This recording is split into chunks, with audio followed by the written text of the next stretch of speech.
சிந்தனைகளை ஆண்டுடைய வார்த்தைக்கு நேராக திருப்புவோம். கர்த்தர் நம்மோடு கூட இடைபடுவாராக. ஆண்டவர் நம்மை ஆசீர்வதிப்பாராக. கர்த்தர் நம்மை பலப்படுத்துவாராக. அல்லேலூயா. கர்த்தருக்கே மகிமை உண்டாவதாக. வாசிக்கலாம் வேதத்தில் 1 கொரிந்தியர் 12ஆம் அதிகாரம். 1 கொரிந்தியர் புத்தகம் 12ஆம் அதிகாரம். திருப்பிக்கலாம். 1 கொரிந்தியர் 12ஆம் அதிகாரத்தில் 27ஆம் வசனத்தை நாம் கவனிக்க போகிறோம். 27 கடந்த வாரத்தின் செய்தியின் தொடர்ச்சி வசனம் இது. தொடர்ந்து கவனிக்க கர்த்தர் காலத்தில் கிருபை செய்வார். தேவன் நம்மை ஆசீர்வதிப்பாராக. 1 கொரிந்தியர் 12ஆம் அதிகாரம் 27ஆம் வசனம் சேர்த்து வாசிக்கலாமா?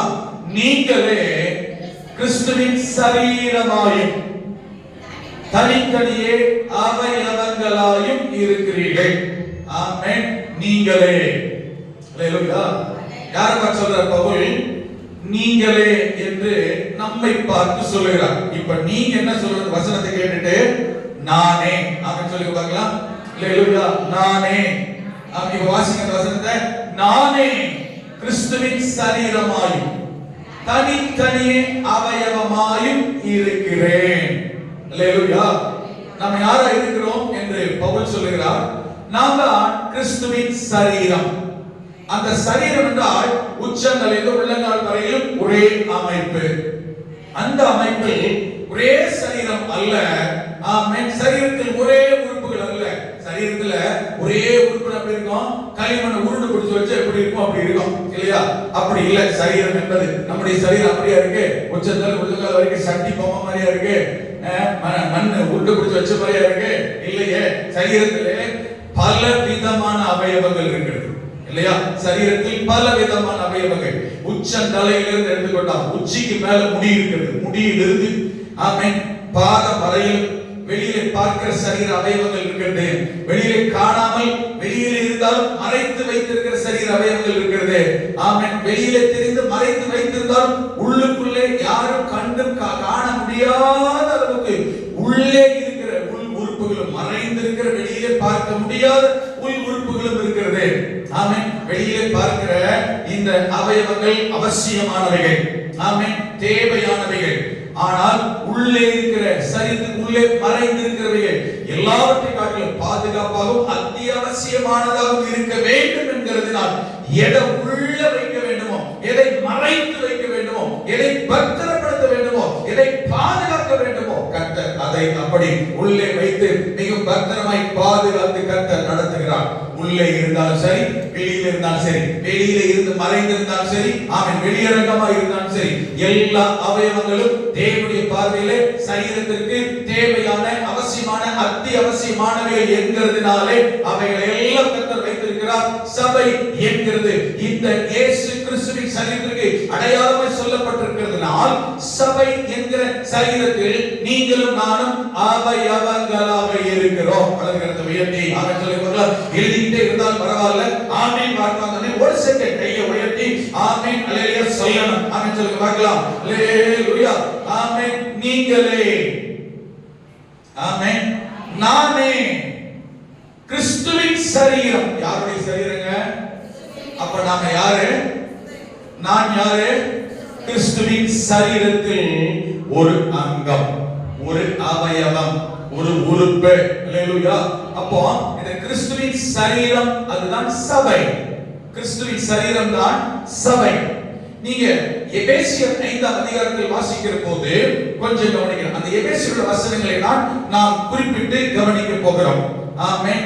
ஏன் சபையை குறித்து கவனித்துக் கொண்டிருக்கிறோம்? ஒருவேளை இதுவே தெரியல வச்சுக்கோங்களேன். என்னடா திருப்பி சபையை குறித்து சபை சரீரத்தை குறித்து கேட்டுக்கிட்டு இருக்கிறோமே, எதன் அடிப்படையில எதன் தொடர்ச்சியில கேட்கிறோம்? ஆமென். ஒரு மனிதனுடைய வாழ்க்கையிலே பரிசுத்தத்தை பாதுகாத்துக் கொள்வதற்கு வழிமுறைகள் என்ன? எப்படி பரிசுத்தத்தை பாதுகாத்துக் கொள்வது என்கிறதை கவனிக்கிறோம்.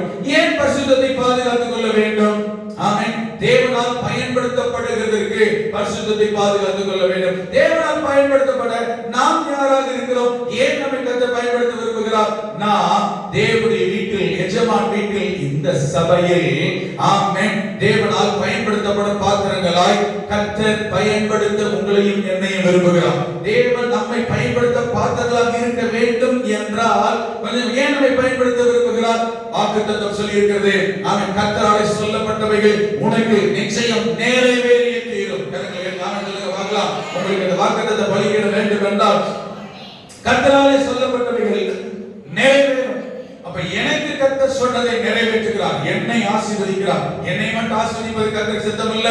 தேவனுடைய ஆசீர்வாதத்தை பெற்றுக் கொண்டதான நான் மற்றவர்களுக்கும் கர்த்தருக்கும் கர்த்தர் வைத்திருக்கிற சபைக்கும் தேசத்துக்கும் சமுதாயத்துக்கும் ஆசீர்வாதமானவனாக பயன்படுகிறவனாக இருக்க வேண்டும் என்பது தேவனுடைய திட்டம், விருப்பம். அதற்காகத்தான் ஆமென் கர்த்தர் உங்களையும் என்னையும் நமக்கு வேண்டிய நன்மைகளை தந்து, சுகம் தந்து, பலன் தந்து, ஆரோக்கியம் தந்து, ஆசீர்வாதம் தந்து, வேலை தந்து, வருமானம் தந்து, அதை அனுபவிக்க அடைய ஆமென் ஆசீர்வாதத்தை தந்து ஒவ்வொரு நாளும் கர்த்தர் வைத்திருக்கிறார் என்றால் நான் எனக்காக மட்டுமல்ல, என் குடும்பத்துக்காக மட்டுமல்ல, என் சுயத்துக்காக மட்டுமல்ல, தேவனுக்காகவும் தேவனுடைய சரீரம் என்கிற சபைக்காகவும் சமுதாயம் என்னை வைத்திருக்கிற ஜனங்கள் மத்தியிலே கர்த்தருக்காக பயன்பட வேண்டும் என்பதற்காக எனக்கு வேண்டிய நன்மைகளை செய்து கர்த்தர் வாழ வைத்துக் கொண்டிருக்கிறார். சொல்லுங்க பார்க்கலாம். ஹalleluya ஹalleluya. தேவன் பயன்படுத்தும் பாத்திரம் சுத்திகரிக்கப்பட்டதாய், வேறுவிக்கப்பட்டதாய், கழுவப்பட்டதாய், செப்பரேட் பண்ணப்பட்டதாய், ஆமென் பரிசுத்தமாக்கப்பட்டதாய் இருக்க வேண்டும். பரிசுத்தமாக்கப்பட்ட பாத்திரம் தேவனுடைய ஆசீர்வாதத்தை நன்மைகளை பெற்றுக் கொள்ளவும் அதே சமயத்தில் தேவனுக்காக பயன்பட வேண்டும் என்றால் அந்த ஆயத்த நிலைமை, பரிசுத்தத்தை காத்துக் கொள்ளுகிற நிலைமை. எப்படி பரிசுத்தத்தை காத்துக் கொள்ள வேண்டும் முடியும்? ஒன்று ஜெபம், வேதம், பரிசுத்த ஆவியானவர். நான்காவது சபை. இந்த சபை உறவு ஐக்கியம் தான் ரட்சிக்கப்பட்ட ஒரு மனிதனை, கழுவப்பட்ட ஒரு மனிதனை, வேறுவிக்கப்பட்ட ஒரு மனிதனை, அழைக்கப்பட்ட ஒரு மனிதனை, பயன்படுத்தும் பாத்திரமாய் இருக்கிற ஒரு மனிதனை பரிசுத்தத்தை பாதுகாத்துக் கொள்வதற்கும் பரிசுத்தத்திலும் பக்தி விருத்தியை வளரவும் அடையவும் சபை என்கிற இயேசுவின் சரீரத்தில் கொண்டு வந்து இணைக்கிறார். ஹalleluya. பவுலை குறித்து கடந்த வாரத்தில் கவனித்தோம். வேதத்தை, நியாயப்பிரமாணத்தை நன்கு கற்று அறிந்தவர். ஆமென். அப்படி இருந்தும் இயேசுவின் கழுவப்பட, இயேசு கிறிஸ்துவால் சந்திக்கப்பட, மனம் திரும்ப, நித்திய ஜீவன் சொந்தமாக ரட்சிப்பை அடைய அவன் தன்னை அர்ப்பணித்த போது தேவன் அவனிடத்தில் சொன்ன காரியம், நீ எழுதி தமஸ்குவுக்கு போ, அங்கே உனக்கு நீ செய்ய வேண்டியது சொல்லப்படும். அங்கு போனான். அவனுக்கு ஒரு போதகர் இருந்தார், ரட்சிப்பு நடத்துகிறார், அபிஷேகம் நடத்துகிறார், ஞானஸ்நானம் கொடுக்கிறார், அவனுக்கு போதிக்கிறார், கற்றுக் கொடுக்கிறார். குறிப்பிட்ட கொஞ்ச காலம் இந்த பவுல் அங்கே இருக்கிறான். ஆமென். அதற்கு பிறகு பர்னபாவுடைய ஐக்கியம் கிடைக்கிறது. இந்த பர்னபா அழைத்துக் கொண்டு போய் எருசலேமிலே ஆமென் சபையில் சீசர்களிடத்திலே போய் சேர்த்து விட்டான். ஹalleluya. பவுலுக்கு எல்லாம் தெரிந்திருந்தும் வசதி வாய்ப்புகள் இருந்தும் பிரசங்கம் பண்ணும் அற்புதம், சுகம், வரம், கிருபைகள் செயல்பட்டு இருந்தும் இந்த பவுலும் பரலோக ராஜ்யத்திற்கு போய் சேர வேண்டும் என்றால் இயேசுவின் சரீரத்தில் இணைய வேண்டும். இயேசுவின் சரீரம் தான் சபை. சபையில் போல் இந்த தனி உறுப்பு போய் சேர்ந்து கொள்ள வேண்டும், இணைய வேண்டும். எல்லா சீஷர்களும் அப்போஸ்தலர்களும் சபை ஐக்கியத்தில், சபைங்கிற குடும்பத்தில், சபைங்கிற பண்ணையில், சபைங்கிற மாளிகையில், சபைங்கிற கட்டிடத்தில், சபைங்கிற தோட்டத்தில், சபைங்கிற இயேசுவின் சரீரமாகிய மனவாட்டியோடு போய் இணையாதவர்கள் வேதத்தில் யாரும் இல்லை. இன்னொரு வசனத்தை கடந்த வாரத்தில் வாசித்தோம். அப்போஸ்தலர் 2:47 ரட்சிக்கப்படுகிறவர்களை கர்த்தர் அனுதினமும் தெருவில் விடல சபையில் சேர்த்துக் கொண்டு வந்தார். இதன் அடிப்படையில் சபை என்பது குடும்பம், ஆவிக்குரிய குடும்பம். சபை என்பது இயேசு கிறிஸ்துவின் சரீரம். இந்த இயேசுவின் சரீரமாகிய மனவாட்டி தன்னை ஆயத்தப்படுத்திக் கொண்டான். எதற்காக ரட்சித்து சபையில் கர்த்தர் சேர்த்து வைத்திருக்கிறாரோ அந்த நோக்கம், சித்தம் அவர் வருகையிலே நிறைவேறும். மனவாட்டி அழைத்துக் கொண்டு போகத்தான் மறுபடியும் இயேசு சபைக்காக வரப்போகிறாரே தவிர ஆமென் தனித்தனியாய் ஊர் சுத்தி ஆங்காங்கே இயங்கிக் கொண்டிருக்கிற ஆமென் தாங்கள் தனிப்பட்ட நபர்களை அல்ல, சபையோடு இணைந்திருக்கிறவர்களை. சபை போக சபையில் இருக்கிறதுனா சபையோடு இருக்கிறத போவாங்க. அதனால யாரா இருந்தாலும் எங்கே இருந்தாலும் எங்கேயாவது ஒரு சபையில் போய் அங்கமாக இருக்க வேண்டும். ஹalleluya. ஆமென். அதே சமயத்தில் எந்த சபையில் அங்கமாக போயிருவாங்களான்னா இல்ல, தேவ சித்தம் செய்கிற, பரிசுத்த ஜீவியம் செய்கிற, சத்தியத்தை போதிக்கிற, சத்தியத்தில் நடத்துகிற, சத்தியத்தில் நடக்கிற சபை, அதான் மனவாட்டி சபை தான் போகும். ஆயத்தமாகிற சபை, ஆயத்தமாக்குகிற சபை தான் போகும். ஹalleluya. அது ஒரு விஷயம் இருக்கிறது. ஹalleluya. ஆமென். இந்த காலை நேரத்தில் நாம் வாசித்த வசனத்தில் நீங்களே ஆமென் கிறிஸ்துவின் சரீரமாய் இருக்கிறீர்கள், அவருடைய சரீரத்தில் அவயவமாய் இருக்கிறீர்கள். ஹalleluya. ஆமென். எபேசியர் 5ஆம் அதிகாரத்தில் வாசிக்கும் போது இந்த சரீரமாகிய சபைக்கும் இந்த சரீரத்தின் தலையாய் இருக்கிற கிறிஸ்துவுக்கும் உள்ள ஐக்கியம் எப்படிப்பட்டது? அல்லேலூயா. நமக்கு நாம் இருக்கிற சபை எப்படிப்பட்டது? நாம் எப்படி இருக்கவும் தேவன் நமக்கு எப்படிப்பட்டவராகவும் இருக்கிறார். எபேசியர் 5 நீங்க திருப்பி கொண்டால் அங்கே சொல்லப்படுது 5:23 சொல்லப்பட்டிருக்கிறது. ஒவ்வொரு வசனத்தையும் கொஞ்சம் சற்று ஸ்பீடா வாசித்தீர்களானால் இந்த பிரயோஜனமா இருக்கும். 5:23 சொல்லப்பட்டிருக்கிறது. ரைட். இந்த எபேசியர் 5ஆம் அதிகாரம் கல்யாணத்தில் அதிகமாக வாசித்து கேட்டிருப்பீங்க. மணவாட்டி, மணவாளன். ஆமென். யாருக்கு எதற்கு ஒப்பனை சொல்லப்பட்டிருக்கிறது என்றால், எழுத வைக்கப்பட்டிருக்கிறது என்றால், கிறிஸ்து சபை ஒப்பனையாகும். சபை மணவாட்டி ஒப்பனையாகவும் சொல்லப்பட்டிருக்கிறது. ஆமென். ஒரு மணவாளனுக்கும் மணவாட்டிக்கும் இடையே இருக்கிற ஐக்கியம், உறவு, அன்பு, பரஸ்பரம். அது கிறிஸ்துவுக்கும் சபைக்கும் இடையே இருக்கிற உறவு, அன்பு, ஐக்கியம், பரஸ்பரத்தில் காண்பிக்கிறது. அல்லேலூயா.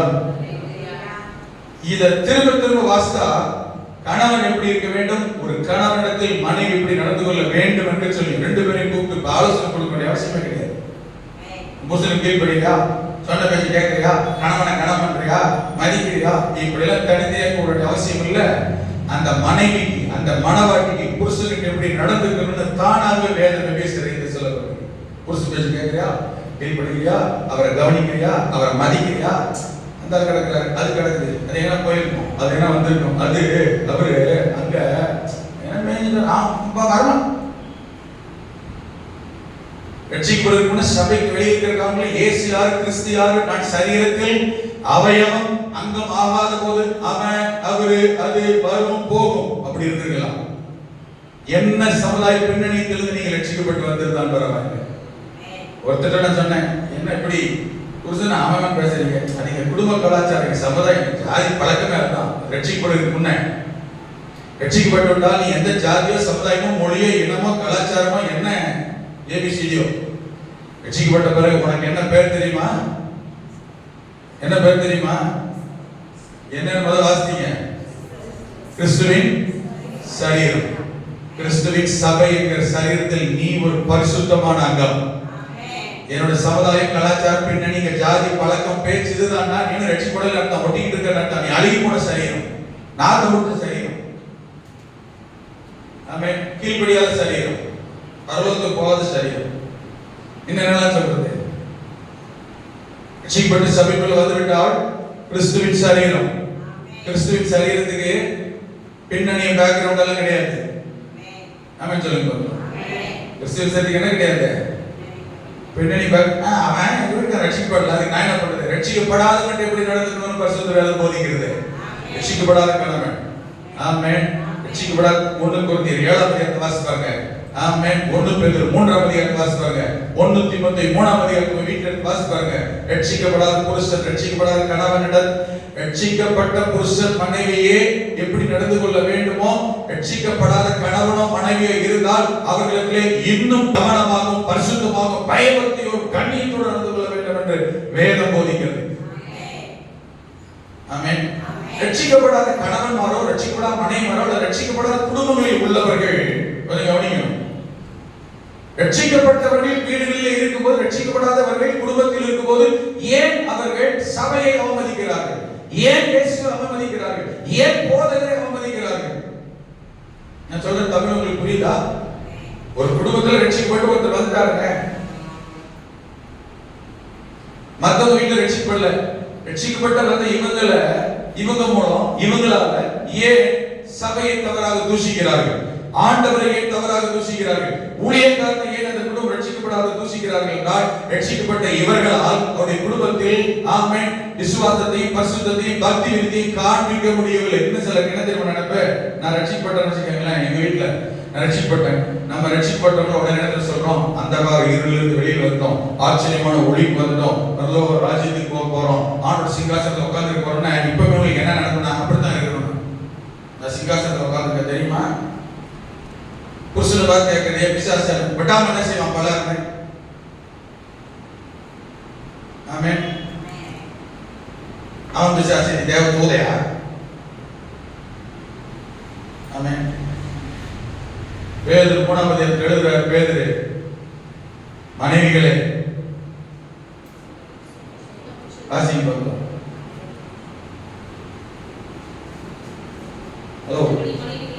அந்தபடி மனைவிகளே வராத வசனம் வாசி எடுக்க சொன்னா எந்த சகோதரி தாய்மாரி மனைவிகளாக கலந்துருக்காங்க பாருங்க. அப்படியே வராது. இந்த மாதிரி வசனங்கள் வாசிக்கும் போது மனைவி மாற பேசிக்க, நம்ம தான் பேசிக்க, மனைவி மாற பேசுறங்க. கிறிஸ்துவின் மனவாட்டியை குறித்து பேசிக் கொண்டிருக்கிறேன். அப்ப மனைவி பற்றி வாசிக்கிறீங்க, அவங்க ஒரு சரீரத்தின் அர்த்தம். அந்தபடி மனைவிகளே உங்கள் சொந்த புருஷருக்கு கீழ்படிக்க. முதல்ல ரட்சிப்படாத சொன்ன பேச்சு கேட்டு பாருங்க, கூப்பிட்டா திரும்ப வருவாரு. வீட்டுல அம்மா இருந்த காலத்துல சொல்லி அனுப்புறதில்ல. அவன் என்ன சொன்னா, வந்தரி பாத்துக்கலாம், உனக்கு என்ன இல்ல நாங்க பாத்துக்கிறோம், இப்படியே பாத்துக்கிறோம் குறிக்கிறவங்களே பெத்தவங்க தான். அந்த காலத்துல சொல்லி கொடுத்த சொல்லி கொடுப்பாங்க. வீடியோ ரெக்கார்டிங் ஆயிட்டு இருக்கு, பப்ளிக்கா சொல்றேன், வெக்கமே கிடையாது. எனக்கு விவரம் தெரிவித்து இந்த மைமா இருக்க மூத்த அக்கா கல்யாணம் ஆயிடுச்சு. எங்க அக்காவுக்கும் எங்க மாமாவுக்கும் ஒருவர் வச்சாங்க. பப்ளிக்கா வீடியோ ஓடிக்கிட்டு இருக்கு, ஃபேமிலி கேட்கிறாங்க, நான் சொல்ல உண்மைன்றது. இந்த சாட்சி சொல்றதுல வைக்கப்பட மாட்டாங்க. எங்க அக்காவுக்கு மாமாவுக்கு ஏதோ சின்ன பிரச்சனை. எங்க அக்கா வந்து வீட்டுக்கு வந்துட்டாங்க. எங்க அப்பா என்ன சொன்ன தெரியுமா? எங்க அக்கா கூப்பிட்டு, இனி புருஷல வீட்டுக்கு வர இங்கே வெட்டிக்குவேன். அப்பெல்லாம் எங்க அப்பா ரட்சிக்கப்படல. அப்ப எங்க அப்பா என்ன செய்யல, ரட்சிக்கப்படல. எனக்குலாம் விவரம் தெரியுதுன்னு எங்க அக்காவுக்கு தான் முதல் கல்யாணம் ஆயிடுச்சு. அதனால தெரியாது. எங்க அக்கா மகனுக்கும் எங்க தம்பிக்கு 4 வயசு வித்தியாசம். அப்படின்னா பார்த்துக்கோங்க, எங்க அக்கா மகனுக்கும் எங்க தம்பிக்கு எத்தனை வயசு வித்தியாசம்? அப்போ எனக்கு எவ்வளவு வயசு? ஒரு 8 வயசு எனக்கு விவரம். நான் 10 வயசுக்கு தான் சண்டே ஸ்கூலுக்கு போனேன். ஒரு 13 வயசு எங்க அப்பா ரட்சிக்கப்பட்டாங்க. அப்ப எங்க அப்பா ரட்சிக்கப்பட்டு கிட்டத்தட்ட 10 வருஷத்துக்கு நடந்த சம்பவம்.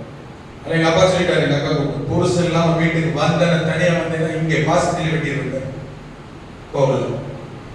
சரி, 2 நாள் கழிச்சு எங்க மாமா வந்தார். கல்யாணம் புதுசு இல்லையா, ஒரு 3 மாசம் 6 மாசம் வீட்டுல கூப்பிட்டாங்க, சாப்பிட்டாங்க. 2 நாள் இருந்தாரு, வெளியில போனாங்க. மாபதிங்க வாங்க வந்தாரு. பொண்டாட்டி வீட்டுக்கு இருக்கிட்டு புருஷன் வீட்டுக்கு எல்லாம் ஆம்பளை. பொண்டாட்டி வச்சு பாலத்தெல்லாம் உனக்கு இருக்கா? பொண்டாட்டி நல்ல ஒரு ஆம்பளையா இருந்தா பொண்டாட்டியை தனியா அனுப்ப மாட்டான். பொண்டாட்டி என்ன செய்ய மாட்டான், என்ன வந்தாலும் செய்யக்கூடாது. ஆம்பளை மனைவி வீட்டுக்கு பொண்டாட்டியை தனியா அனுப்புற உனக்கு இருக்கா? பொண்டாட்டி எந்த சொல்ல சந்தோஷமா இருந்தா பொண்டாட்டி சந்தோஷமா இருந்தா குடும்பத்தோட வாங்க. இல்லைன்னா அங்கேயும் பிரச்சனை தீர்த்துக்க. நான் கேட்க மாட்டேன், உனக்கு சொன்ன பட்ச கேட்க அப்படிப்பட்ட பொண்டாட்டி தேவையில்லை. இல்ல பொண்டாட்டி வச்சு வாழ வழியில் உனக்கு வக்கில் நீ ஆம்பளை என்ன செய்யாது. பொண்டாட்டி வீட்டில் எப்படி கொட்டை நாட்டு அங்க உட்கார்ந்துருக்காரு. இதுதான் கடைசி வாங்க. அவரு கொடுக்கக்கூடிய டோஸ் வந்தோடனே 6 நேரம் இன்ன வரைக்கும் தெரியும். எங்க அக்கா பேர் பற்றி இருக்கிறதுக்கு தனியாக வர மாட்டாங்க. என் மனைவி இன்ன வரைக்கும் நான் செஞ்சுக்கிறேன் தெரியுமா? எந்த சூழ்நிலைக்கு தனியாக ஒரு டைமோ 2 டைமோ அவங்க தங்கச்சி கல்யாணத்துக்கு சேலை எடுக்கணும் அவசரம் வாங்க, எனக்கு ஒரு ஊழிய செக்ஷன் பண்ணி அப்போ ஃபோன் பண்ணி சொல்லிட்டு அனுப்பியிருக்கேன். ஒரு முறை 2 முறை. எங்களுக்கு கல்யாணம் 24 வருஷம் ஆயிடுச்சு. எங்க குடும்ப கலாச்சாரம் தான். ஆமென். நான் சொல்றது புரியுது? அன்னைக்குள்ள கலாச்சார குடும்பத்தில் இன்னொன்னு சொல்லி கொடுத்தாங்க எங்களுக்கு. எங்க வீட்டில் இருக்கணும் புருஷ மனைவி பிரச்சனை சொன்னா வீட்டு வாசப்படி வெளியில் வரக்கூடாது. ஆமென். அப்படியே இருந்தா அப்பமா இருக்கிறாங்க, அது ரட்சிப்படா காலங்கள். இல்லாட்டா சபைக்கு போறோமா, விசுவாசியா பாஸ்டர் இருக்கிறாங்களா, நீங்க சபைக்கு போறல, இங்கதான் போதிக்கிறீங்க, அங்கதான் கீழ்படுறீங்க, அங்கதான் அங்கமா இருக்கிறீங்க, போதர்கிட்ட போங்க. போக வேண்டிய இடம் தான். ஒண்ணு பெத்த பெற்றோர் பேரண்ட்ஸ் கிட்ட போகணும். இல்லையா அடுத்து எங்க போனோம்? சபை போதகர்கள் பேரண்ட்ஸ் அங்க போங்க. இது 2த்துக்குமே கட்டுப்படாத எந்த புருஷ மனைவியும் உருப்படவே போட மாட்டாங்க. தானே பிச்சுட்டு போயிடும். எத்தனை பேர் கலந்துங்க பாஸ்டர்? அது 17 18ஆம் நூற்றாண்டு, 21ஆம் நூற்றாண்டு, எந்த நூற்றாண்டா? 2000 வருஷமான பைபிள் தான். ஒன்று தெரிஞ்சுக்கங்க, எந்த நூற்றாண்டுல இருந்து வாழ்ந்தாலும் சரி, எந்த கலாச்சாரம் இருந்தாலும் சரி, எந்த தேசம் இருந்தாலும் சரி, எந்த இன மொழி சமுதாயம் ஜாதி இருந்தாலும் சரி, உலகம் முழுவதும் இருக்கிற எல்லா தேசத்தாருக்கும் ஒரே ஒரு வேதம் தான், ஒரே சத்தியம் தான். இந்த வேதம் சத்தியம். ஆமென். இந்த வேத கலாச்சாரத்துக்கு வேத வசனத்துக்கு கீழ்ப்படியாத ஆமென் எந்த சபையும் எந்த மனவாட்டியும் எந்த புருஷனும் எந்த மனைவியும் எந்த தேசத்தான பரலோக ராஜ்யத்துக்கு போக முடியாது. ஆண்டாண்டுகளும் கூடாரம் அடிச்சு டென்ட் அடிச்சு சபையில உட்கார்ந்திருக்கலாம், பரலோக ராஜ்யத்துக்கு போக முடியாது. ஆமென். நாம யார் தெரியுமா? ஏன் போக முடியாது தெரியுமா? நாம யார் தெரியுமா? மனவாட்டி. மனவாட்டி கடைசியில் வசனம் முடிக்கும் அந்த வசனம் வரும். மனவாட்டி மணவாளனுக்கு ஏற்றவளாய் தன்னை ஆயத்தம் பண்ணினாள். என்ன பண்ணாலாம்? ஆயத்தம் பண்ணினாள். ரெடியான போட்டுருக்கு. ரெடியாக தெரியுமா? பரசெல்லாம் கலையணும். ஆமென். சரிப்படுத்த வேண்டியதை சரிப்படுத்தணும், ஒப்பு கொடுக்க வேண்டியதை ஒப்பு கொடுக்கணும், விட்டு கொடுக்க வேண்டியதை விட்டு கொடுக்கணும். என்ன தெரியுமா?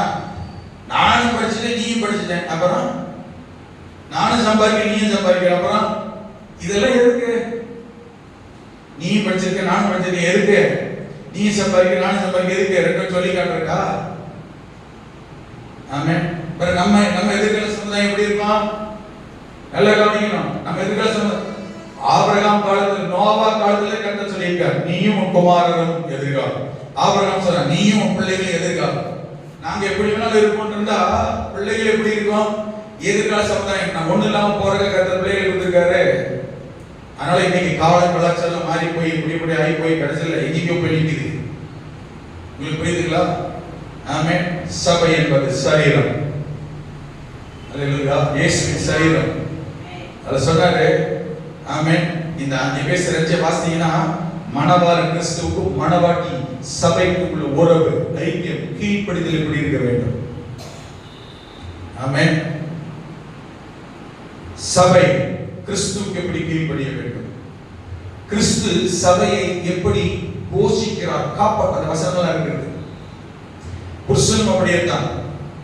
புருஷன் தன்னை எப்படி நேசிக்கிறானோ, தன்னை எப்படி மேக்கப் போட்டுக்கிறானோ, நான் இருக்கிறேன் வெள்ளையும் சொல்லி பண்ணிக்கிறேன், புரியுதுங்களா? வெள்ளையும் சொல்லி பண்ணிக்கிறேன்னா சென்ட் அடிக்கிறேன். இந்த 2 மாசம் வாட்டுக்காரு மதுரை போக மாட்டேங்கிறார், சென்ட் வாங்க மாட்டேங்கிறார். எனக்கு ஒரு சைக்காலஜி மாதிரி பாதிப்படுது. ஒன்னு நினைச்ச சென்ட் போடணும், இல்லைன்னா யார் பக்கத்தில் நிற்க முடியாது, வேற தூதிக்கிட்டே பார்த்தீங்களா? நிறைய பேர் என்ன தெரியுமா? சென்ட் அடிச்சு மணக்கிறாரு, சென்ட் அடிக்க நினைக்கிற மயங்கிறீங்க. ஆமென். நான் பாருங்க வெள்ளையும் சொல்லி பண்ணிக்கிறேன், சென்ட் அடிக்கிறேன், மேக்கப் பண்றேன், என் மனைவி அலெக்ஸாரி கட்டிங்க ஒரு நைட்டி போட்டேன், ஐயோ பண்றது எப்படி இருக்கும்? அதோ சொல்லுங்க, நான் சொல்றது புரியல உங்களுக்கு? எப்படி இருக்கும்?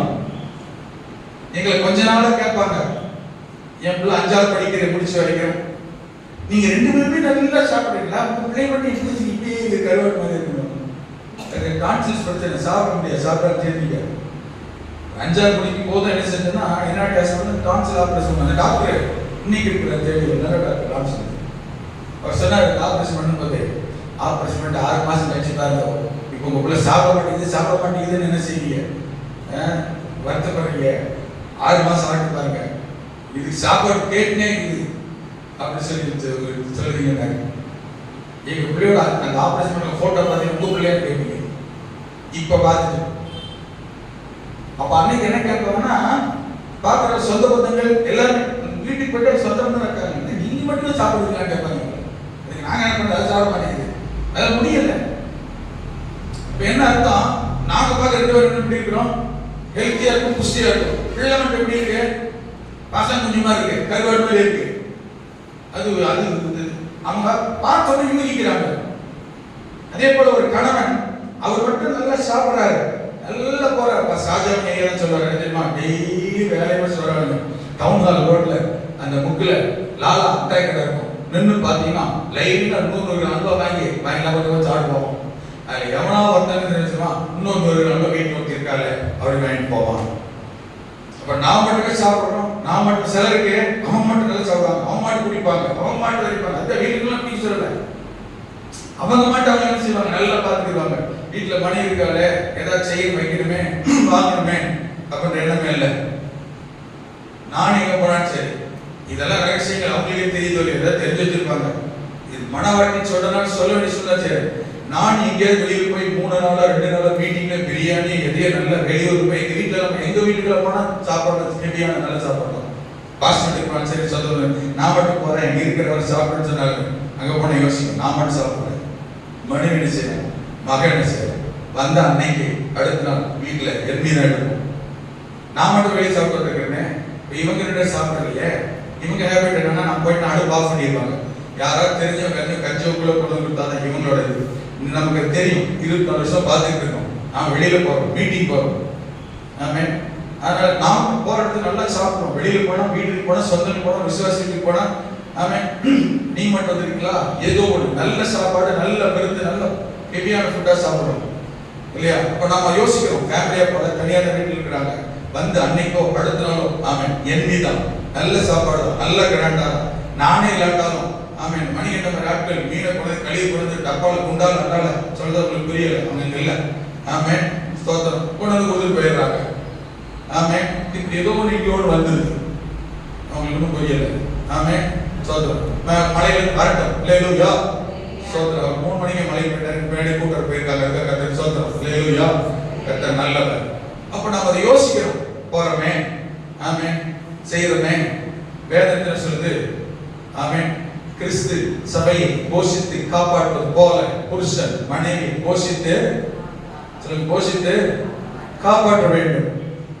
என்னை நான் எப்படி வச்சிருக்க நினைக்கிறேனோ அப்படிதான் என் குடும்பம், என் மனைவி எப்படி இருக்கணும், நான் இப்படி ஒருத்தருப்பாதான் இருக்கணும்.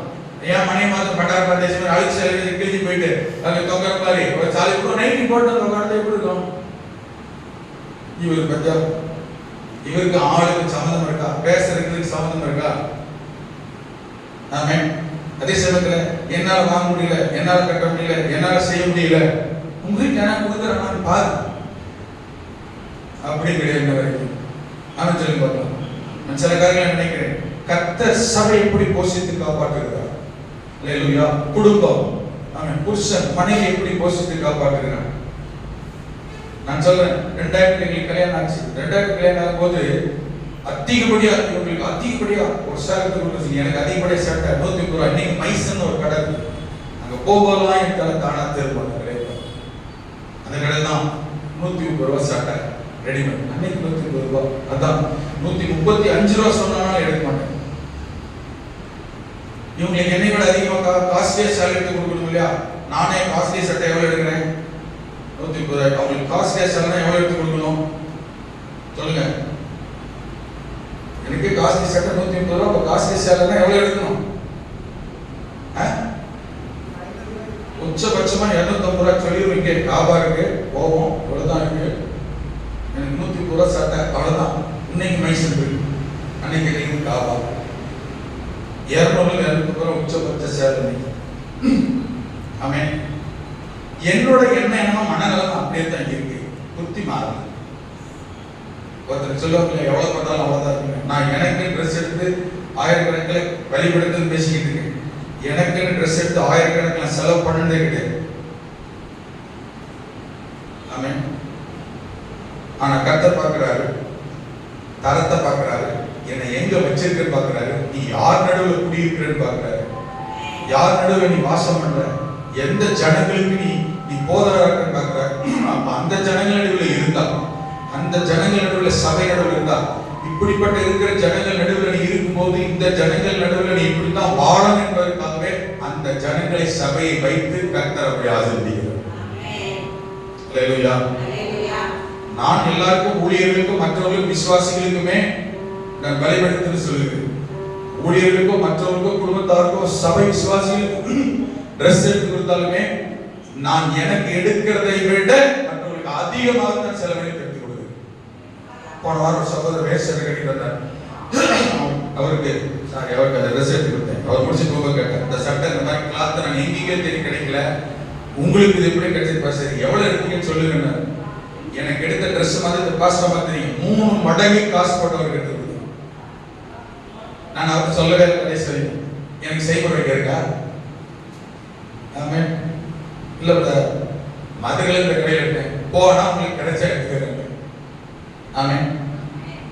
மற்றவர்களுக்கு செய்திருக்கிறது எண்ணம், எனக்கு என்ன இந்த இடத்தை இந்த இடத்துல இவ்வளவு செலவு போடலாம். ஆனால் எனக்கு வருகிறதெல்லாம் பல மடங்கு அதிகமான சொல்லுதான். ஆயிரங்கள், பல ஆயிரங்களை போட்டு ஒரே சில ட்ரெஸ் எடுத்து கொடுக்கலாம். கர்த்தர் அப்படிப்பட்ட இடத்துல ஆண்டவர் வச்சிருக்கிறார். அதுக்காக கர்த்தருக்கு ஸ்தோத்திரம். ஒரு மாப்பிள்ளைட்ட சொல்ல சொன்னேன். முந்தானத்து ஒரு மாப்பிள்ளைட்ட பேசினேன், ஒரு பொண்ணு விஷயமா பேச வச்சாங்க.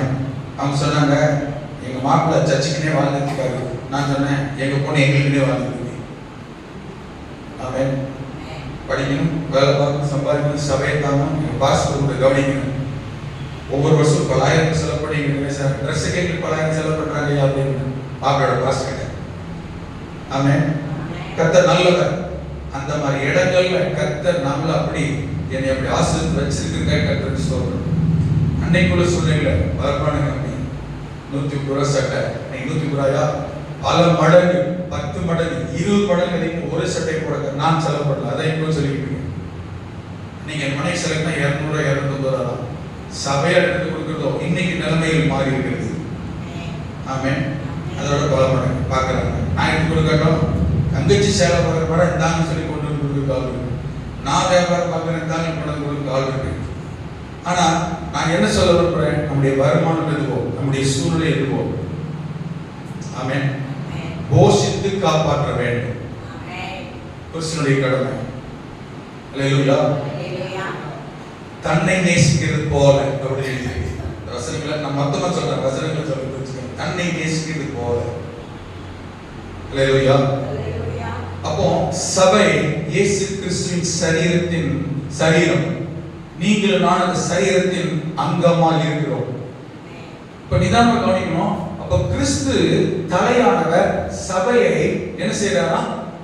தலைவரா இருக்கிறார், போஷித்து காப்பாற்றுகிறார், தலையா இருக்கிறார். நிதானமா கவனிங்க.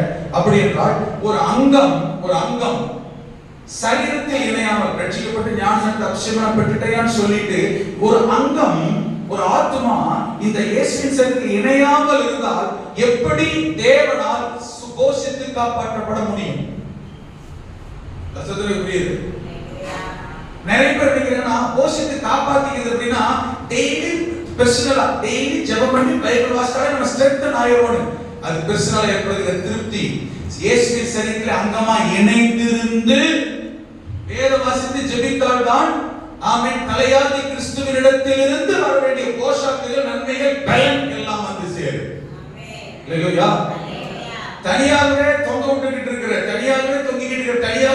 இருக்கிற ஒரு மனுஷனால் கொஞ்ச நாளைக்கு தான் தனிப்பட்ட இடத்துல இருக்கிற சுயமாகவே வேதம் வாசித்து ஜெபம் பண்ணிக்கிட்டு இருக்கிற சுயமா கொஞ்ச நாளைக்கு ஓடும்.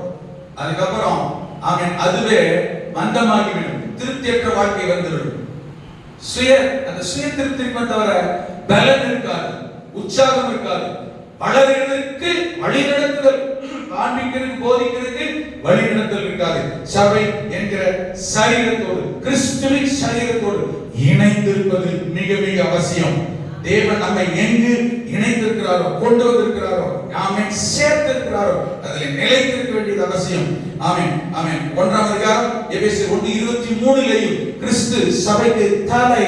24 வசனம் சொல்லப்பட்டிருக்கிறது. ஆமென். சபை வாசிங்க வசனங்களை டக்குன்னு 24 வசனம் சொல்லப்பட்டிருக்கிறது. 5:24 24 வாசிங்க. என்ன சொல்றாங்க?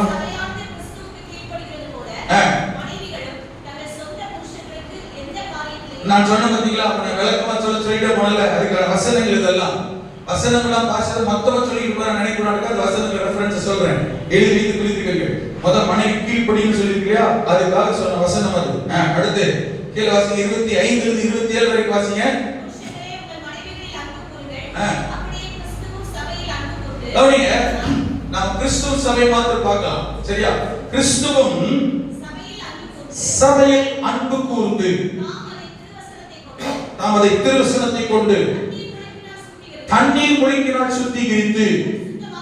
கவனிங்க, எப்படி நம்மை கர்த்தர் நம்முடைய சரீரத்தில் அங்கமா இருக்கிற ஒரு அவயவத்தை கர்த்தர் எப்படி சுத்திகரிக்கிறார், பரிசுத்தமாய் பாதுகாக்கிறார் பாருங்க. எப்படி சுத்திகரித்து பாதுகாக்கிறாரா? திருவசனத்தை கொண்டு. வசனம் நம்மை சுத்திகரிக்கிறது. ஆமென். அவருடைய வார்த்தை நம்மை சுத்திகரிக்கிறது. தண்ணீர் முழுக்கு ஞான ஸ்நானத்தினால் பரிசுத்தம், சுத்திகரிப்பு.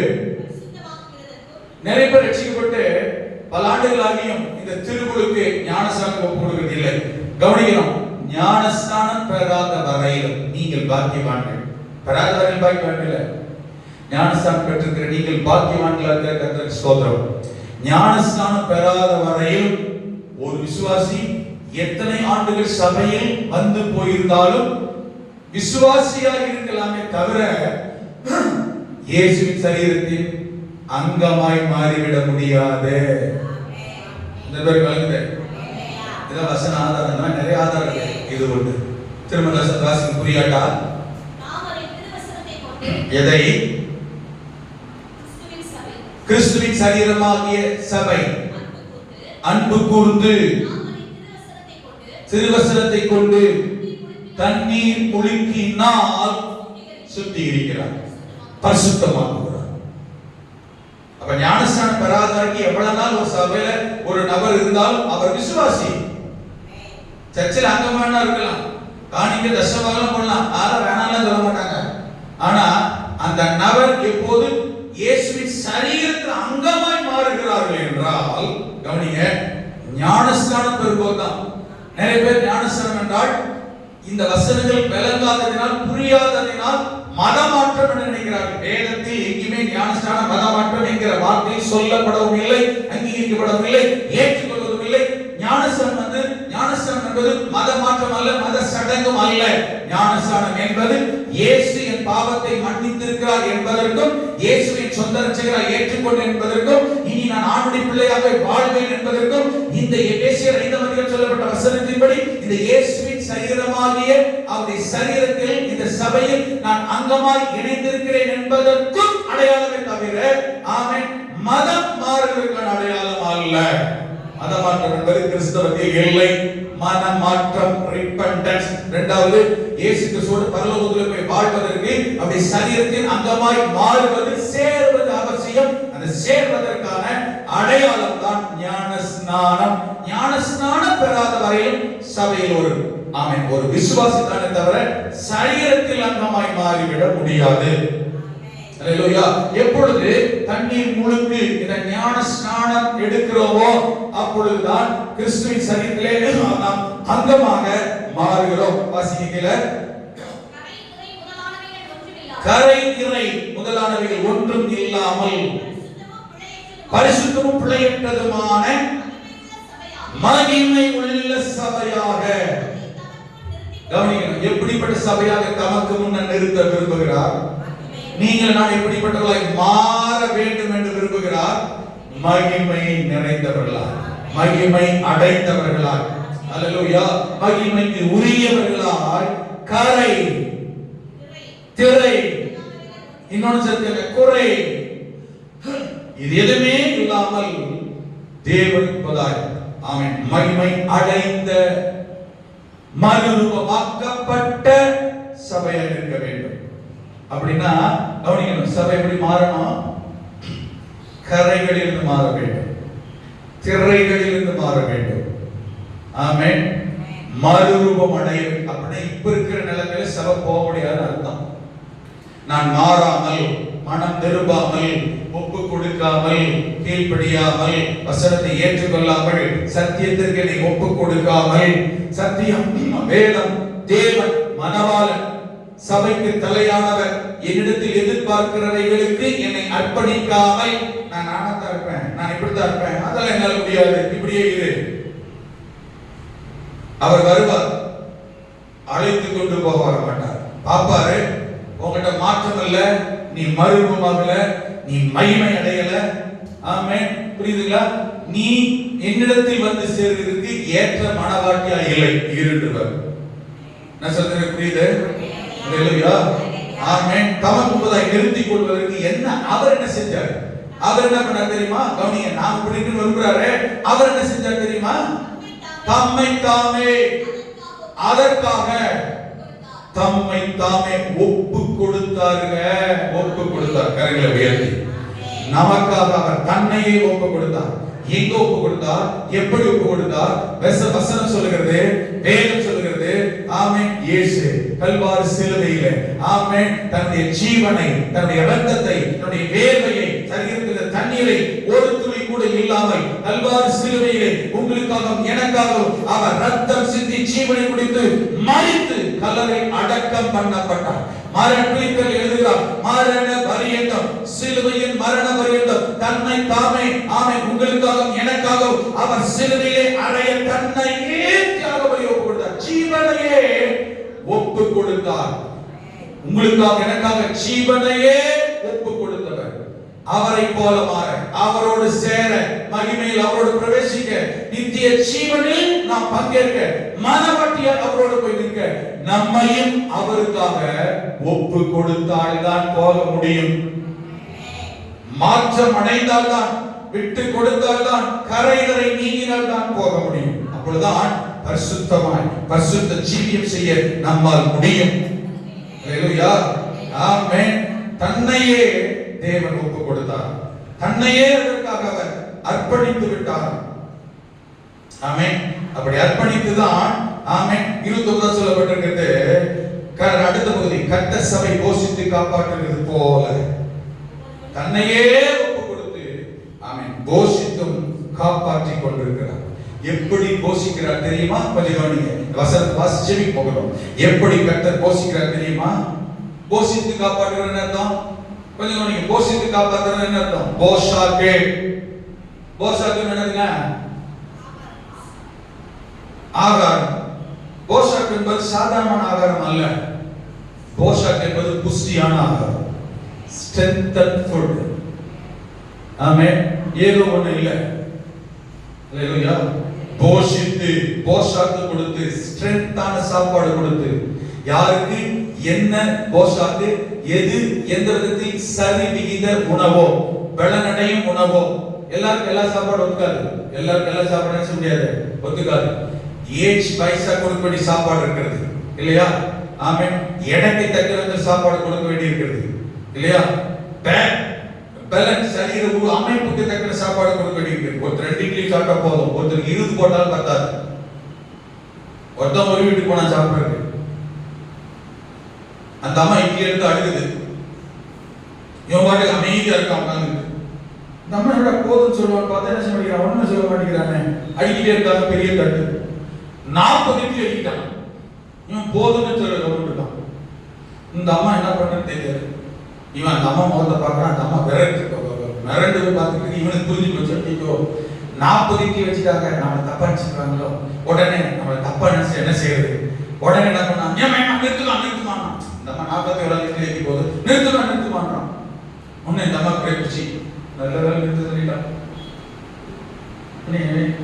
இந்த அம்மா மிரண்டு போய் பார்க்கும்போது சொன்னா, ஏமா 40 இட்லி மனுஷன் சாப்பிடுவானா, இப்படி வச்சுட்டீங்களே. அப்பா தப்பிச்சுட்டான், எப்படி இப்படி சொல்லி விட்டானே. உடனே சொன்னான், ஒரு இட்லி எடுமா. அதுபோல சிலருக்கு நான் என்ன சொன்ன வார்த்தை புரியுதா? உங்களெல்லாம் பார்த்தா தெரியல. 2 இட்லி சாப்பிட்றவருக்கு வேறு மாத்தாரு இல்லாம நடந்திருக்குமா? சிலருக்கு ஆளுக்கும் உருவத்துக்கு தக்க சாப்பாடு இல்லையா? 40 இட்லி சாப்பிடணும்னு இருக்கிறான். சரியா? நம்ம பசங்க நல்லா சாப்பிடுவாங்க. என்ன சாப்பிட்றோம் நம்ம கொடுத்துருந்தான். கொஞ்சம் ஏமாத்த ஒரு நாள் தோசை பாச மட்டும் கொடுத்த 12 தோசை சாப்பிட்டான். எங்களுக்கு மாவு இல்லடா, பரவாயில்ல ஊற்றி சாப்பிட்றதுனால இல்லை. நான் சொல்றது உண்மை. சாப்பாடு குறைச்சல. எனக்கு பார்த்தீங்கன்னா 12 தோசை இல்லை, 12 தோசை தான் வாங்கிட்டு வந்தேன். யாருக்கு எந்த அளவுக்கு தேவையோ, அதாவது அந்த போஷாக்கு ஸ்ட்ரென்த்தான ஃபுட் எந்த அளவுக்கு தேவையோ, ஆமே அந்த அளவுக்கு அந்த சரீரம் வளர்ச்சிக்கும் பலனுக்கும் இல்லையா செயல்பாட்டுக்கும் போஷாக்கு தேவைப்படுகிறது. அதுக்கு அயன் சத்து, விட்டமின் சத்து, என்னென்ன சத்து எதெல்லாம் கேட்குதோ, பச்சை காய்கறி, கறி, காய், கீரை, என்னென்ன ஆடு மாடு கோழி கொக்கு என்னெல்லாம் முடிவு எல்லாம் எது தேவை அதெல்லாம் இல்லையா? ஆண்டவர் இந்த சரீரத்துக்கு, இந்த சரீர அவயவத்துக்கு, இந்த உறுப்புக்கு, இந்த மனவாட்டிக்கு, இந்த சபைக்கு, இந்த ஆத்மாவுக்கு, இந்த நபருக்கு என்ன போஷாக்கு, என்ன தேவையோ, எது ஸ்ட்ரென்த்தோ. அதே சமயத்துல ஸ்வீட் நிறைய பேருக்கு பிடிக்கும். நிறைய பேருக்கு புளிப்பு பிடிக்கும், நிறைய பேருக்கு காரம் பிடிக்கும், நிறைய பேருக்கு உப்பு தான் பிடிக்கும், சிலருக்கு உப்பே இல்லாட்டா பிடிக்கும், சிலருக்கு சுகரே போடக்கூடாது, சிலருக்கு கசப்பானதையும் கொடுக்க வேண்டும். உங்களுக்கு புரியுதா? கசப்பான சிலருக்கு கொடுக்கணும், கசப்பே இல்லாட்டாலும் சரி, சிலருக்கு உவர்ப்பு, சிலருக்கு உப்பு. என்னென்ன எதுல என்னென்ன ஸ்ட்ரென்த் இருக்கோ, எதை பாதுகாக்கிறதுக்கு ஸ்ட்ரென்த் இருக்கோ, எதை மருத்துவ குணம் இருக்கோ, எதை நம்ம பாதுகாக்க வேண்டியிருக்கோ, எதுல இருந்தெல்லாம் ஆமென் நம்ம காத்துக் கொள்ள வேண்டியிருக்கோ, வளர வேண்டியிருக்கோ, அதுக்கு ஏற்ற விதத்தில் ஏற்ற ஆகாரத்தை போஷித்து காப்பாற்றுகிறதற்காக, நல்ல கவனிக்கணும், மறுரூபமாவதற்காக, டிரான்ஸ்ஃபர்மேஷன் அடைவதற்காக, அல்லேலூயா, பிரகாசம் அடைவதற்காக, மகிமை அடைவதற்காக என்ன போஷாக்க தேவையோ கொடுத்து அதுக்கு காப்பாற்றுறார் நம்மை. எண்ணெய் மேல வாஸ்தவம், நான் தான் அந்த சரீரம், அங்க எண்ணெய் எனக்கு. அதுக்கு என்ன பண்றாரு? அந்த சபையை போஷித்து காப்பாற்றுவதற்கு தான் எபேசியர் 4:11-12 சொல்லப்பட்டிருக்கிறது. எபேசியர் 4:11-12 சொல்லிட்டு ஜெபம் போகிறோம். கவனிங்க, எபேசியர் 4:11-12. ஆமென். வாசிக்கலாமா? வாசிப்போங்களா டக்குனே? மேலும் நாம் அனைவரும் யாருங்க? நாம் அனைவரும் நாம யாரு? கிறிஸ்துவின் சரீரம். கீழ வர வார்த்தை சபை. நாம் அனைவரும் சபையாகிய நாம் அனைவரும் தேவனுடைய குமாரனை பற்றி விசுவாசத்தில் வளரவும், தேவனுடைய அறிவில் வளரவும், கிறிஸ்துவின் நிறைவான வளர்ச்சியின் அளவு பூரண புருஷர் பூரணவான்களாய் பூரணர்களாய் மாறணும். இங்க பூமியில எவரும் பூரணர் அல்ல, பூரணர்களாய் மாறிக்கொண்டிருக்கிறோம், பூரணத்தை நோக்கி கடந்து கொண்டிருக்கிறோம். ஆமென் சொல்லுங்க. ஆமென். யாரும் பூரணர்கள் அல்ல, பூரணம் ஆயிட்டாங்க வேலை. நான் பூரணம் ஆயிட்டேன்னு வச்சுக்கோங்களேன், அதான் ஆயிட்டேனே, எனக்கு எனக்கு வேலை பூரணம் ஆறுன்னு தான் வச்சிருக்கிறார். புரியுது? அல்லேலூயா. ஆமென். இயேசு கிறிஸ்து ஒருவரை தவிர பூரணர் ஒருவர். ஒருத்த போய் கேட்டான், ஆண்டவரே நான் பூரண சர்க்குணராக இருக்க விரும்புகிறேன். கேட்டவன் கேட்ட தெரியுமா? ஆமென். கேட்டவன் கூட தெரியுமா? நான் பூரண சர்க்குணராக இருக்க விரும்புகிறேன். ஒரு நியாயசாஸ்திரி எல்லாம் எனக்கு தெரியும் என்று போனவன். அல்லேலூயா. நல்ல பூரணர் ஒரு உண்மை கிடையாது. இதான் கவனிக்கணும். பூரணம் அடையத்தான் கர்த்தர் கொண்டு வந்திருக்கிறார். பூரணம் ரைட்டா எங்க வேலை இல்லை, உங்களுக்கு வேலை, எனக்கு வேலை இல்லை. அப்படிதான் நமக்கு வேலை இல்லையே. அதுக்கு மேல என்ன இருக்கு? அதுக்கு மேல ஒன்னு தான் பார்க்கலாம். இன்னும் ஆகல, ஆகிட்டு இருக்கோம். ஆகிற இடத்துல கர்த்தர் வச்சிருக்கிறார். உங்களை ஆக்கிக்கிட்டு இருக்கேன், நானும் ஆகிட்டு இருக்கேன். நான் ஆகிட்டேன்றதுனால உங்களை ஆக்கிறது இல்லை. நான் சொல்றது புரியுது? அல்லேலூயா. வாசிங்க. பூரண புருஷராக அளவுக்கு தகுந்த பூரண புருஷராக வரைக்கும் பரிசுத்தவான்கள். கவனிங்க, யாருங்க? நீங்கள் நான் யாரு? யாராக இருக்கிறோம்? கிறிஸ்துவின் சரீரம் பரிசுத்தமாக்கப்பட்டு கொண்டு வந்திருக்கிறோம். இப்போ பரிசுத்தத்துக்கு தான் இருக்கிறோம், பரிசுத்தத்தில் வாழ்ந்துட்டு இருக்கிறோம், பரிசுத்தவான்களா தான் இருக்கிறோம். கவனிங்க, நான் பரிசுத்தமாயிட்டேனே. ஆமென். பரிசுத்தவான்கள் யாருங்க? பரிசுத்தவான்கள் தானே. அடுத்து என்ன இருக்கு? நான் சீர் பொருந்தும். சீர் பொருந்தும் வார்த்தைக்கு அர்த்தம் தெரியுமா? சீர் பொருந்தும் பெர்ஃபெக்ஷன், சீராக இருக்கிறது. இந்த கேமரால இந்த மாட்டிருக்க ஸ்டாண்ட்ல, சரியா? இப்போ பெர்ஃபெக்ஷனா மாட்டி இருக்கனால ரெண்டு இருக்கு. ஆமாவா இல்லையா? ஆமென். இது கேமரா, அது ஒரு ஸ்டாண்ட் இந்த கேமராவை கரெக்டா ஃபிக்ஸ் பண்ணதுனால தான் பெர்ஃபெக்ஷன் ஆனது தான் நிக்குது. அது பெர்ஃபெக்ஷன் ஆன மேல போட்டு வச்சிருக்கீங்களா? இது கேமரா தான், இது கேமரா தான், ஸ்டாண்ட் தான். உங்களுக்கு புரியுதுங்களா? கேமரா ஸ்டாண்ட் தான். ஆனா அந்த அது போயிட்டு கரெக்டா ஃபிக்ஸ் ஆகலன்னு வச்சுக்கோங்களேன். ஆமென். இது ரீஃபில் தான், இது பேனா. இது போயிட்டு இது கரெக்டா இது ஆகலன்னு வச்சுக்கோங்களேன். ரெண்டு கரெக்ட் தான், செட் ஆகலன்னு வச்சுக்கோங்களேன். சரிமா, என்ன செய்யலாம்? இது பேனா தான், மைக் இதுக்குள்ள தான். ஆனா பெர்ஃபெக்ஷன் ஆகணும், சீராகணும். சீராக, பெர்ஃபெக்ட்டாக, கரெக்டாக, சீரா இருந்தா தான் பொருந்தும். சரி இல்லை, இது ஒண்ணுதான், இது ஒண்ணு, இதுக்குள்ள தான். ஆனா சரியாக இல்லைன்னா, பரிசுத்தவான் சீராக இல்லைன்னா யாராக முடியாது. சீர் பொருந்தாட்டா பரிசுத்தவனா மாற முடியாது. எதெல்லாம் சீர் இல்லையோ, பெர்ஃபெக்ஷன் ஆகலையோ, சீர் பொருத்த வேண்டுமோ, சீரடைய வேண்டுமோ, கரெக்ட் பண்ண வேண்டுமோ, விட்டு கொடுக்க வேண்டுமோ, ஒழுங்காக வேண்டுமோ, ஆமென், சரிபடுத்தப்பட வேண்டுமோ, சுபாவம் எதில் மாற வேண்டுமோ, அர்ப்பணிக்க வேண்டுமோ, கீழ்ப்படிய வேண்டுமோ, சீர் பொருத்தணும். யாரு சொல்லியிருக்கு? ரட்சிக்கப்படாதவன் அல்ல, கிறிஸ்துவின் சரீரமாகிய சபையிலே அங்கமாயிருக்கிற பரிசுத்தவானை குறித்து வேதம் சொல்லுகிறது.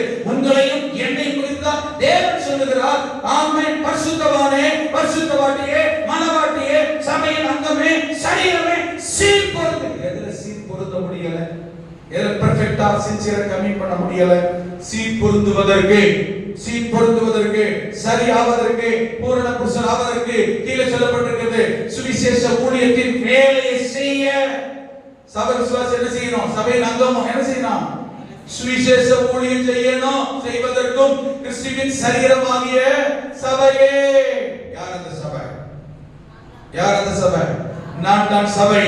நான் பக்தி விருத்தி அடையணும். பக்தி விருத்தி அடையணும். நான் பக்தியில விருத்தி அடையணும். பக்தியில் விருத்தி அடையணும்படி நான் பரிசுத்தத்துல பக்தியில நான் விருத்தி அடையணும். விருத்தினா என்னோட பக்தியை பரவணும். என் பக்தியும் பரிசுத்தத்தையும் 4 பேர் பின்பற்றணும். அதான் விருத்தி அடையணும் அர்த்தம். அடுத்த வாசிங்க நேரங்க.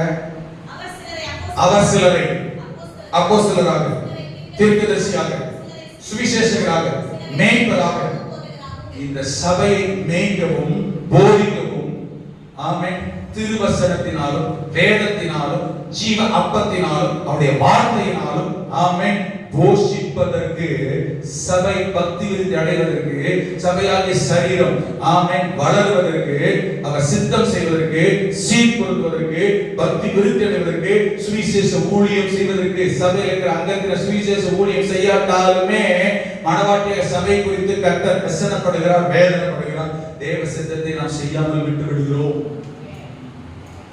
ஹalleluya, ஆமென். மனவாட்டி சொல்றான்னு வச்சுக்கோங்க, நான் உங்களுக்கு துணி துவைச்சு போடுறேன், வீட்டை பெருக்கிற எல்லாம் பண்றேன், உங்களுக்கு சோறு மட்டும் ஆக்கி போட மாட்டேன்றான்னு வச்சுக்கோங்க. நல்ல வேலை. வாட்டர் தான் எதிரில் இருக்கா, இந்த பாயில அடுத்த பாய், அடுத்த பாயில ரைட் சைடில் ஒரு பாய், ரைட் சைடில் ஒரு 3 அந்த கிழமை கம்பத்துல வாட்டர் கடை ஏற்பட போய் வச்சு நீ சாப்பாடு போராட்ட என்ன மனவாட்டி வாட்டர் கடையா இல்ல அப்படின்னு புருஷன் வேணா போலாம். இயேசு கிறிஸ்து போக மாட்டார். சாப்பாடு ஆக்காத உனக்கு இருக்கிற பதவி, பணி, வேலை, மினுக்கு இதெல்லாம் கேட்க அது புரியுது. அது போலதான் சபை பார்த்து கத்த கேட்பாரு, நீ அதை பண்ணலாம் இதை பண்ணலாம் அதை செய்யலாம் இதை செய்யலாம், சுவிசேஷ ஊழியத்தை நீ செய்யாட்டா உனக்கு எனக்கு மற்றதெல்லாம் கேட்பாரு. சபை என்ன செய்யணும்? சுவிசேஷ ஊழியம் செய்யணும், ஆத்துமாதாயம் செய்யணும். எனக்கு அதுக்கு நேரம் இல்லைட்டா உனக்கு எதுக்கு மற்றதெல்லாம் கேட்பாரு. உனக்கு எதுக்கு சுகம், உனக்கு எதுக்கு பதில், உனக்கு எதுக்கு காசு, உனக்கு எதுக்கு வசதி, உனக்கு எதுக்கு பணம், நான் வாங்குறதெல்லாம் நான் செய்யறதெல்லாம் கொண்டுறதெல்லாம் வாங்கி வாங்கி சாப்பிட்டு நீ நல்லா இருக்கு, என்னை பத்தி ஒருத்தருக்கு சொல்ல மாட்டேன், சுவிசேஷ ஊழியம் செய்ய மாட்டேன்னா உனக்கு எதுக்கு நான் எல்லாம் செய்யணும் கத்த சொல்லுது. சபை சுவிசேஷ ஊழியத்திற்கு என்று பைபிள் பூமியில் வைக்கப்பட்டிருக்கிறது. அதனாலதான் சிலர் கத்தர் செய்யறாரு, ஆமென், சபையை போஷித்து காப்பாற்ற மேய்ப்பர்களின் போதர்களின் கத்தர் வைத்திருக்கிறார். ஆகவேதான் நல்ல கவனிங்க, சபை, ஆமென், பரிசுத்தத்திலும் பக்தி விருத்தியிலும் அடைய வேண்டும். 12 அந்த வசனத்தை கீழே பாருங்க. ஆமென், அங்க மேல சொல்லப்பட்டு 16 வசனம் வரை சொல்லப்பட்டிருக்கிறது. தொடர்ந்து போடலாம். Praise God. ஏற்படுத்தினார், ஆமென், சொல்றோம், ஆமென், நாம் இனி குழந்தைகளாகிறாமல் நாம் எப்படி இருக்கணும்? அப்படி இருக்கணும். எப்படி இருக்கணும்? தேவன் எதிர்பார்க்க மனவாட்டி சபை எப்படி இருக்க தேவன் எதிர்பார்க்க தெரியுமா? கொஞ்சம் வாசிங்க, வசனத்தை பார்த்து வாசிக்கிற பாருங்க. நாம் இனி குழந்தைகளாகிறாமல் மனசுடைய சூதும் வஞ்சிக்கிறதுக்கு ஏதுவான தந்திரம் உள்ள போதகமாகிய பலவிதமான காற்றினாலே அழைக்கப்பட்டு அந்த ஊழியக்காரன் இந்த ஊழியக்காரன், அந்த உபதேசம் இந்த உபதேசம், அந்த யூடியூப் இந்த யூடியூப், அந்த பாஸ்டர் இந்த பாஸ்டர். உங்க சபை எது? ஹலோ, நீங்க எந்த சரீரத்தில் அங்கம்? உங்க சபையின் மேய்ப்பர் யார்? உங்க சபை போதகர் யார்? உங்களை போஷித்து காப்பாற்ற உங்களை நடத்த கர்த்தர் வைத்திருக்கிற சபை உபதேசம் போதகம் எது? இங்க உட்கார்ந்துட்டு எகிப்து தேசத்துல வந்த ஜனங்க, ஆமென், கானான்ல உட்கார்ந்துட்டு எகிப்து நினைச்சிட்டு இருந்தாங்க. அந்த மாதிரி சபையில அசம்பு சாப்பாடு விசுவாசி பின்பற்றதும் கீழ்ப்படுகிறதும் நம்புறதும் ஏத்துக்கிறதும் வேற எந்த சபை, வேற எந்த ஸ்தாபனம், வேற எந்த போதர் போதிக்கிற உபதேச சத்தியம் பரலோகத்துக்கு போக முடியாது. ஆமென் சொல்லுங்க. ஹalleluya. அசம்பு சாப்பாடு சபையில் இருக்கிறவங்க அசம்பு சாப்பாடு சபையில் உபதேசம் தான் போய் சேர்கிற வரையிலும் சட்டத்திட்டம் என்ன, உபதேசம் என்ன, ஒழுங்கு என்ன, ஆமென், சத்தியம் என்ன, அதுதான் பல விதமான போதகமாகிய உபதேசத்தினாலே அலைக்கப்படுகிறவர்களாய், அலைகளை போல அடிப்பட்ட அலையக்கூடாது. அந்த கூட்டம் அவங்க போறான், இவங்க போறான், அந்த நோட்டீஸ். நம்முடைய ஸ்தாபனத்தில் தலைவர்களும் நம்மை நடத்துகிறவர்களும், ஆமென், நம்மை போதிக்கிறவர்களும் எங்களுக்கு சொல்லிக் கொடுக்கிறது என்ன தெரியுமா? தாசியா போன வாரம் கூட செக்ஷன் மீட்டிங் சொன்னாரு, ஆமென், நான் இல்லாத இடத்தில் என் விசுவாசி இருக்கக்கூடாது.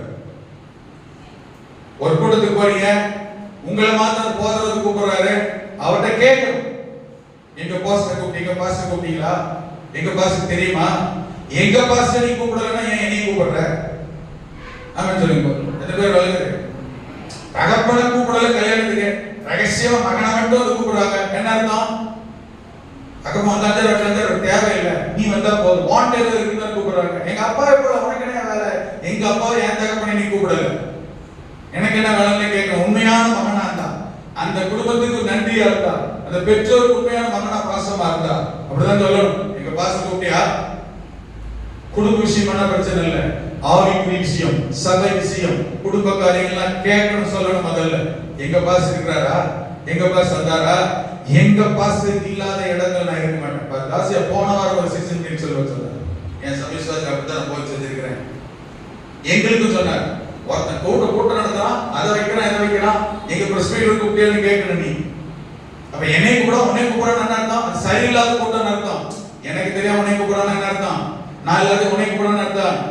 உன்னோட என்ன பாஸ் பண்ணி சொன்னாங்க, நான் இல்லாத உனக்கு எனக்கு நல்ல தொடர்பு. பாஸ் கேட்டாரு, ரெக்கார்டிங் இருக்கு, எங்களுக்கு சொன்னாரு, நானே தலைவர் நான் போவாரு, உன்னை வந்து கூப்பிடுறான்னா பாட்டு நடத்த கூப்பிட்டு போயிருக்கா அப்படி கேட்டார். ஏன்னா ஒழுங்கு, குடும்ப ஒழுங்குன்னு ஒண்ணு இருக்கு.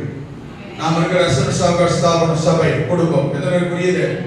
அதுக்கு ஒழுங்கு இருக்கு, அதுக்கு கட்டுப்பாடு இருக்கு, அதுக்கு சட்டத்திட்டம் இருக்கு. அந்த சபையில, அந்த குடும்பத்துல, அந்த சரீரத்துல கூட கர்த்தர் உங்களை என்ன சேர்த்து புரியுது? அங்க வாசிக்கிறீங்களா? தந்திரம் உள்ள, வஞ்சிக்கிறதுக்கு ஏதுவான தந்திரம் உள்ள. நிறைய பேரு மற்றவங்க உபதேசம் கேட்டு சபை ஆராதனை வரதில்ல. நிறைய பேரு இந்த யூடியூப் பிரசங்க கேட்டு சபைக்கு தசமா கொடுக்கல, பல மாசம் தசமா கொடுக்க ஆட்கள் இருக்கீங்க. ஒண்ணு சொல்றேன் கேளுங்க, கர்த்தருக்குள்ளத கர்த்தருக்கு கொண்டு வந்து கொடுத்துருங்க. எனக்கு வேணாம், நீங்க நான் இதை தொடர்ந்து ஏன் சொல்லி தெரியுமா? சில வாழ்க்கையெல்லாம் வர வேண்டிய தடைகள், சிலருக்கெல்லாம் பிரச்சனை அதை வச்சு ஜோம் கர்த்தர் வெளிப்படுத்துற காரியம் சொல்லிட்டு இருக்கேன். காசு உங்ககிட்ட வாங்குறது என்னோட வேலை கிடையாது. நீங்க போடாதான நல்லா இருக்க, சவாலும் தான் இருக்க. உங்களுடைய ஆசீர்வாதம் தடைய புளிதோடு புதைச்சிட்டீங்க நிறைய பேர். ஏன் தெரியுமா? தவறான உபதேசம். அந்த இவாஞ்சலிஸ்ட் பிரசன்ட் பண்றது, அந்த மிஷனரி பிரசன்ட் பண்றது, இந்த போதகர் பிரசன்ட் பண்றது, நம்ம போறாங்க பேசிட்டு இருக்காங்க. தெரிஞ்சுக்கங்க, ஆமே, நீங்க இருக்க அசுவச ஸ்தாபனத்துல அதுக்கு சில சட்டத்திட்ட உபதேசங்கள் இருக்கிறது. இந்த சரீரம், ஆமே, இந்த அவயவம். ஆனா நான் யாருக்குமே கேட்கவே இல்லை, அவங்களுக்காக ஜோம் பண்றேன். சில காரியங்கள் கர்த்தர் வெளிப்படுத்தினார், நான் சொல்லாமல் இருக்கிறேன். மன விஷயம் சொன்னோன்னு எழுத சொல்லிடுவாங்க, நான் அது கொடுக்கிறேன், நான் இது கொடுக்கிறேன். நீ எது கொடுத்தாலும் சரி, கர்த்தருக்குள்ள நீ கொடுக்கல, மற்ற எல்லாம் மற்றவர்களுக்கு போய் சேருகிறது, கர்த்தருடையவைகளுக்கு போய் சேருகிறது. தசமபாகம் கர்த்தருக்கு போய் சேருகிறது. அதே வஞ்சிச்சு வச்சுட்டோம், எல்லாம் பிளாக் பண்ணி வச்சிருக்காரு. வர வேண்டிய நன்மை வரல, ப்ரொமோஷன் வரல, வேலை வரல, நன்மை நடக்கல, வர வேண்டிய ஆசீர்வாதம் வரல, எல்லாம் தடை பண்ணி ஸ்டாப் பண்ணி கர்த்தரை வச்சுட்டாரு. கர்த்தர்னா நாம தரமாட்டோம் வைக்கல, நீ விதைக்கல, நீ அறுக்கலப்பா, நான் என்ன செய்யறது, உனக்குள்ள வச்சு ஸ்டாப் பண்ணிட்டாரு. ஆமென். பலவித உபதேசங்களை கேட்டாலே இங்க என்ன உபதேசம், இங்க என்ன சத்தியம்? ஹல்லேலூயா. அந்த பலவித காற்றினால் அலைபட்டு அடிபட்டு அலைகிறவங்களா இராதீங்க. எப்படி சொல்ல பாருங்க, சபை எப்படி இருக்கு? கீழே வாசிங்க, அன்புடன் சத்தியத்தை கைக்கொள்ளுங்கள், தலையாகி கிறிஸ்து. இருக்கா? தலையாகி கிறிஸ்து, கிறிஸ்துவுக்குள் எல்லாவற்றிலையும் நாம் வளர்கிறவர்களாக இருக்கும்படி ஆகி அப்படி செய்தார். அவராலே சரீரம் முழுவதும் அதற்கு உதவி எப்படி நம்மளை சேர்த்துக்க பாருங்க. எல்லாம் தனித்தனி தான் இருக்கிறோம், ஆனா எப்படி ஒரே சரீரம் ஆகி இருக்கிறார் எழுதுறாரு பாருங்க. அவராலே சரீரம் முழுவதும் அதற்கு உதவியாக இருக்கிற சகல கணுக்களினாலும் இசைவாய் கூட்டி இணைக்கப்பட்டு ஒவ்வொரு அவயவமும் தன் தன் அளவுக்கு தக்கதாய் கிரியை செய்கிறபடியே. அப்படின்னு என்ன விளக்குறதுக்கு நேரம் இல்லை. ஆமென். ஒவ்வொரு அவயவமும் தன் தன் அளவுக்கு தக்கதாய் இந்த ரெண்டு சகோதரி உட்கார்ந்துருக்காங்கன்னா இது ஒரு அவயவம், அது ஒரு அவயவம். இந்த அவயவம் என்ன வேலை செய்தோ அதே வேலையை இந்த அவயவம் செய்யாது. இதோட வேலை வேற, அதோட வேலை வேற. ஆனா வசனம் சொல்லுமா, இது என்ன வேலைக்காக வைக்கப்பட்டிருக்கிறது இந்த சரீரம், அது அந்த வேலையை செய்யும். இது என்ன வேலைக்காக கொடுக்க, அது அந்த வேலையை செய்யணும். இது ரெண்டும் அந்த வேலையை செய்ய வேண்டும் என்பதற்காக தனித்தனியா இருந்தாலும் ஒரே சரீரத்துல கணுக்களாலே இணைத்திருக்கிறார். அல்லேலூயா. ஆனா இணைக்கப்பட்ட பிறகு இந்த ரெண்டு சரீரமும் நான் எதுவுமே செய்ய மாட்டேன், இப்படி வந்து வாரத்தும் சும்மா உட்கார்ந்துட்டு போவான்னா, ஆமென், நாளடைவுல கணுக்கள் ரத்த ஓட்டம், அதுல இருந்து ரத்த ஓட்டம் நிறுத்தப்படும். அப்ப இந்த சரீரம் தானாவே கட் பண்ணி எடுக்கப்படும். புரியுது? ஒவ்வொரு அவயவம் தன் அளவுக்கு தக்கதாய் கிரியை செய்கிறபடியே அந்த சரீரம் என்ன செய்யணும், அந்த அவயவம் என்ன செய்யணும், எப்படி நைட்ல 6 மணி வந்துட்டு போனா போகிறது கிடையாது. அது இல்ல வேற இருக்காரு, அது வேலையை செய்யணும். அப்படின்னா இந்த சரீரம், இந்த சபை வளர்ச்சி நன்மைக்காக இந்த அவயவம் வேலை செய்தா அது அன்பினாலே தனக்கு பக்தி உண்டாவதற்கு ஏதுவாக சரீர வளர்ச்சி உண்டாக்குவது. தேவன் மேல் அன்பினால், கர்த்தர் மேல் கிறிஸ்து மேல் அன்பினால், மணவாளன் இயேசுவின் மேல் அன்பினால், ரட்சித்த தேவன் மேல் உள்ள அன்பினால் ஆமென் பக்தியை விருத்தி அதை செய்வதற்கு ஏதுவான வளர்ச்சி உண்டாக்க வேண்டும். நீங்களும் அந்த அவயவம் வளரணும். அந்த அவயவம் சரித்திருக்கிற சரீரமும் வளரணும். எத்தனை பேருக்கு வசனம் புரியுது? அடுத்த வாரம் கொஞ்சம் ஆழமாய் கவனிக்க கர்த்தர் கிருபை செய்வாராக.